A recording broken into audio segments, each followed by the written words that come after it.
Dear friends, imagine you are in a deadly staring contest. Your enemy knows you are smart, so they call your bluff every time. But what if you suddenly act completely unpredictable, like a madman who might do anything? What if that madness actually forces them to back down and give you exactly what you want? This is not a movie plot. It is a real strategy used by world leaders, and it is called the madman's theory. Come along.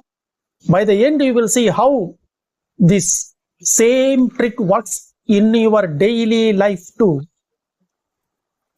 So welcome back to Piece of Peace, where we break down mind-bending ideas from history, psychology, and science in the simplest way possible. Today, let us take up one of the craziest strategies in politics, the madman's theory. If I ever wondered why some leaders act insane on purpose, this video is for you. It is backed by real psychological research, game theory from top scientists, and actual historical facts. No conspiracy theories, just cold, hard truth. Like, subscribe and hit the bell so you never miss these gems. Let us get in.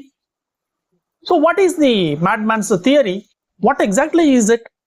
In simple words, the madman's theory says that if your enemy thinks you are a little bit crazy or unpredictable, they will take your threats more seriously, even the wild ones. Why? Because a normal, rational person wouldn't risk nuclear war or total destruction, isn't it? But a madman, he might just press the button. So by acting or pretending to act irrational, you may make your threats believable. Enemies get scared and give in faster to avoid the unknown disaster.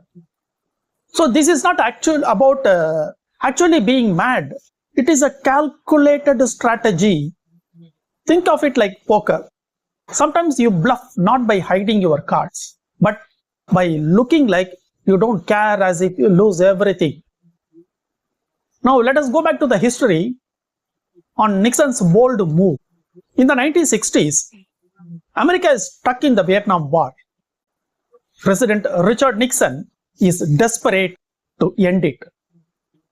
He tells his closest aide, Bob Haldeman, I call it the madman theory. Bob, I want the North Vietnamese to believe I have reached the point where I might do anything to stop the war, even use nuclear weapons. Nixon and his team secretly put US forces on high alert in 1969. They sent nuclear armed bombers near Soviet borders. They leaked stories that Nixon was obsessed and uncontrollable with anger. The goal? Make North Vietnam and the Soviets think this guy is crazy enough to nuke us. Better negotiate peace now. It was inspired by game theory experts like Thomas Schelling and Daniel Ellsberg, who studied how rational irrationality can win negotiations. Now, what is the psychology and the science behind it? Now, here is where it gets super interesting and backed by real science. Psychologically, humans hate uncertainty. Research in behavioral psychology shows that when someone seems unpredictable, our brain goes into overdrive with fear. We overestimate the risk and give in quicker. Game theory, that is, the mathematics of strategic decisions used by economists and military planners, calls this the rationality of irrationality. Schelling explained it perfectly. Being 100% rational can actually weaken you in a fight because the other side knows exactly what you will do.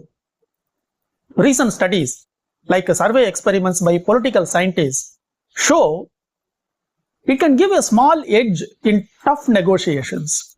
Your threats feel more real, but there is a catch. It often backfires at home. Your own people start worrying. Is our leader stable? And if you keep doing it, enemies stop believing you. Medical angle? No. This is not about actual mental illness. It is about a perception.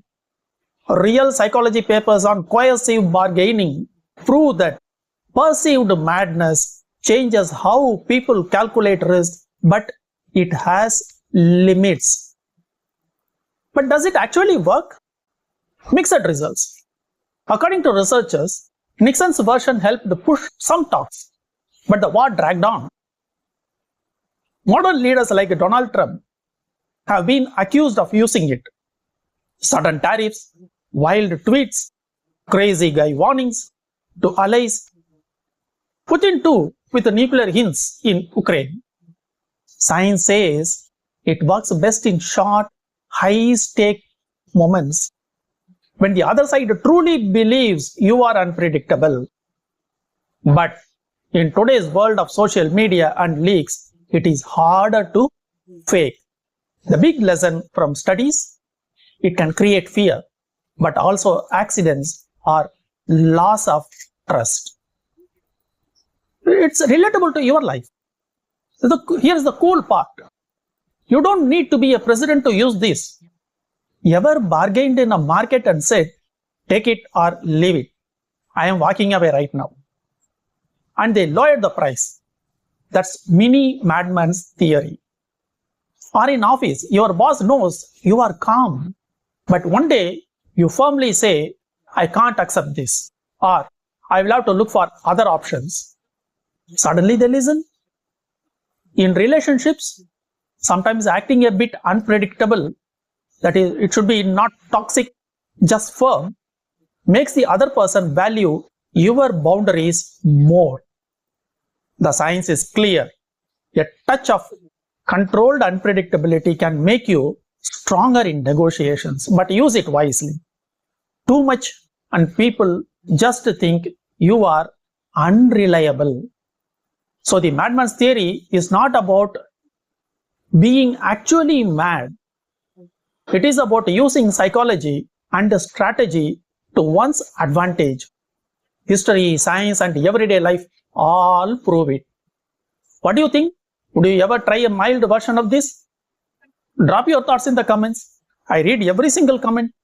If you love this, hit that like button and share with friends who love smart explanations, and subscribe for more. Thanks for watching. Stay curious, stay smart, and I'll see you in the next one. Take care. Bye.